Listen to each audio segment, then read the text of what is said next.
Rightio guys, welcome back to another video. It's been ages since I've done one, so I figured I'd give an overview of the garage, what's been going on with each of the bikes, and just kind of give you guys a bit of an update. Let's get stuck into it. So I've had the Lowrider ST now for 18 months. I rode it bone stock for 12 of those months. Straight from the factory, it's a real good package and it's just made better with the mods. So first things first was the bars. I ended up running the 8.5 inch OG risers. It's got the ODI flight bars on there. A couple of the other little OG parts like the quad lock mount, which I really rate, the little perch clamps.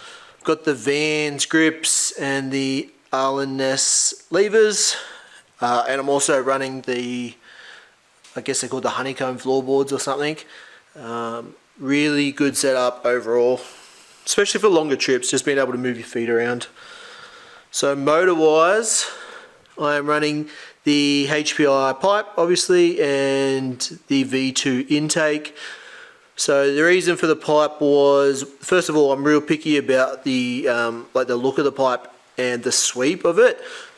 For whatever reason, with the Softail swing arms, if the pipe runs parallel to the lower frame rail, it just looks weird to me. I don't know why. It kind of looks like it's aiming down, and it's not what I'm into. So even though the pipe is expensive and it does take ages to get, there wasn't going to be another option. The alternatives that I was looking at were too close in price anyway. They were still maybe a couple $100 difference, which to me just wasn't worth not having the pipe I actually wanted. The intake, I ended up landing on that because one, it was different. Every bike in Australia is running the SC ventilators, like nearly everything, just because they're cheap and available.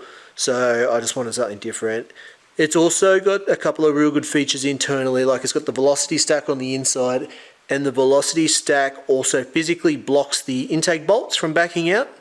So I thought that was a nice little feature as well. It's also running the external, externally ventilated breathers on there, so they're just dumping out to the atmosphere. Internally, the motor's running what you'd call a stage 2 plus kit, which is just your cam plus the other stuff you should be doing at the same time. Cam wise, it's got the Alpha Performance engines or CR 485, different from the Star 3030 and MHP 485, same lift, different timing events.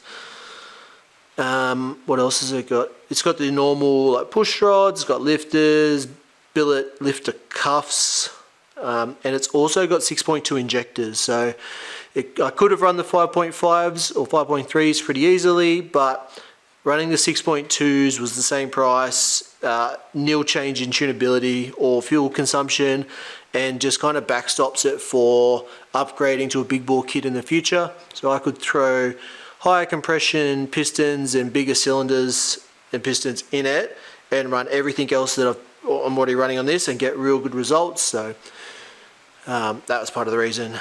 The other thing is, I don't know how people with M8s think that you can run, or you should run, stock injectors on a cammed motor for the M8s.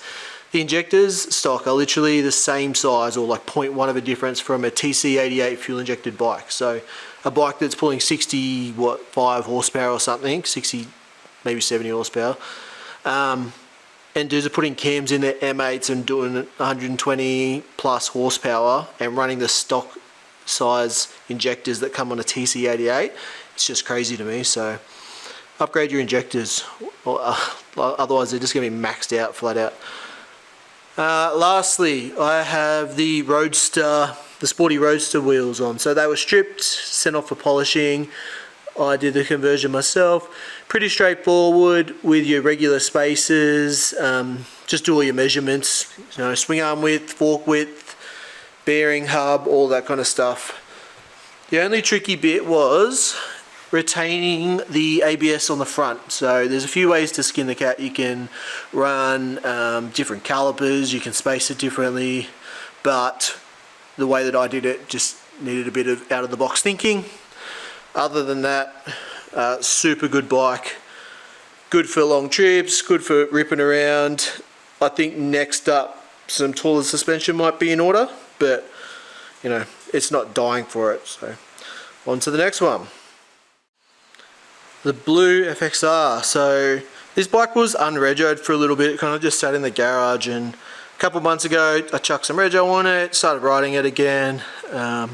It did get fresh rubber, so it was invited to a show in Sydney called Throttle Roll, and I was ashamed to have the dry rotted old kind of tyres that were on the Thunderstar wheels still on there, so they were swapped out. It's got fresh rubber. The bike still rips. I guess it surprises me going from a higher horsepower bike with the M8 to this, how well it pulls, and I think it's got to do with just the motor and the torque kind of focus setup on this. So it's geared lower, it's got torquier cams, it's a lighter bike, and so it just absolutely rips. Not much else to say with this one. I don't really have any plans to change much more. It's going really well, nil issues, so I think we'll just leave it like that. This is the 95-inch twin cam FXR, purple, but it looks black right now. So this has kind of been the same story. I finished it, made the videos maybe last year, rode it around all summer, and then come winter it kind of just got laid up. I haven't put rego on it yet, but probably will soon, to be honest. We've just hit summer here, even though you might be able to hear the rain outside. But the bike is a ripper. Very different to ride than the blue one. I guess the easiest way to explain it would be that it feels more like an OEM plus bike than, you know, like a full custom or modified bike. So it still works like stock, but it's just better in every way. So it's got more power, it's a bit lighter. Actually, it's probably not a bit lighter. It's taller, it tips in better. The brakes feel not better, but just different. This is running the 15mm Brembo master cylinder, whereas that's got the 11/16. But the different calipers mean that the lever feel is very different. So this one's got your pretty progressive pull. Oh geez. It's got your pretty progressive pull, whereas that one is like stiff as a rock. It probably needs 15mm or 9/16 or something. No real issues with this. It still goes super well. I just haven't been riding it that much, to be honest. The only thing I've got planned for the future is this Chopper Guy swing arm, and with that it'll give me a chance to sort out what's going on with this belt. Oh, sorry, this chain. So the dilemma with the chain is that the swing arm from the factory is obviously designed for a belt. The belts have, you know, a set amount of teeth and a set distance and a set wear pattern, which basically means you don't have enough adjustment on that adjuster to factor in all combinations of chain length and sprocket size. So I'm running a sprocket that's basically the same as stock, so the whole gearing is nearly the same as stock, or as close as I could get it, and I really like it. But the adjustment, the adjuster on the swing arm currently is nearly maxed out, and the chain is pretty loose. But if I was to go to the shortest adjustment and bring that wheel all the way in, make the chain super loose, and then take a link off, the chain would be way too tight.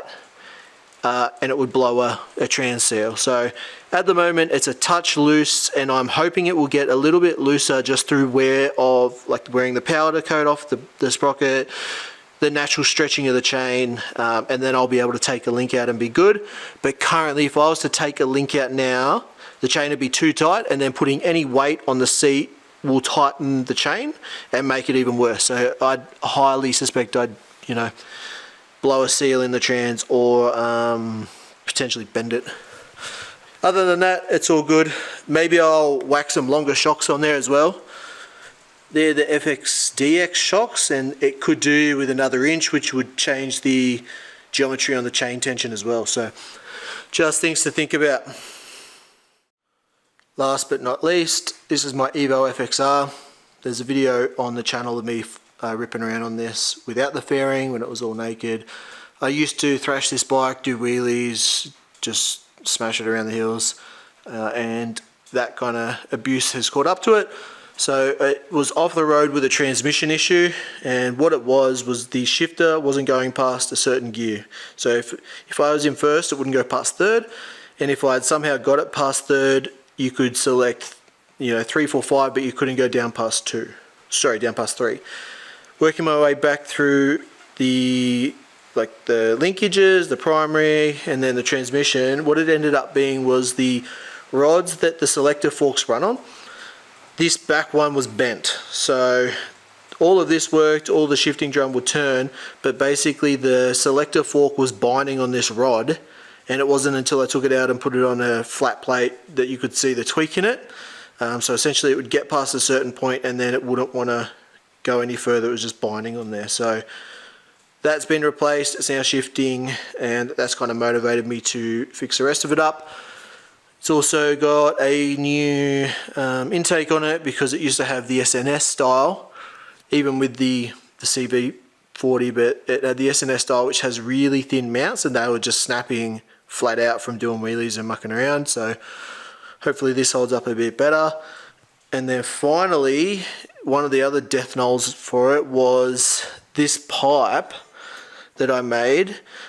It touched down in a corner, so I was cranked over and then hit a pothole, and then that just sent it a little bit too far and smashed it in.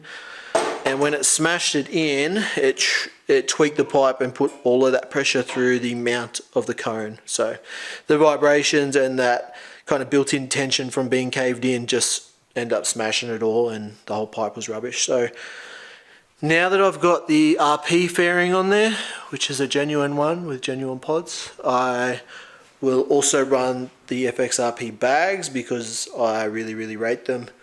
That means I now need to make a new pipe. So that's where I'm at now. I've started making this pipe up. The headers are welded, the collector's not. That's all just kind of tacked up. Normally I go for a 2-header under the nose cone, but that's kind of what had my other one cave in, just space wise. So I've got this one here. This will sit about there, and then that way, if it's running about parallel to the swing arm, I'm not going to have any issues with the bags on there. So that's where that's at. I don't feel motivated to strip it down to the frame just because it's a lot of work, but we'll see how it goes.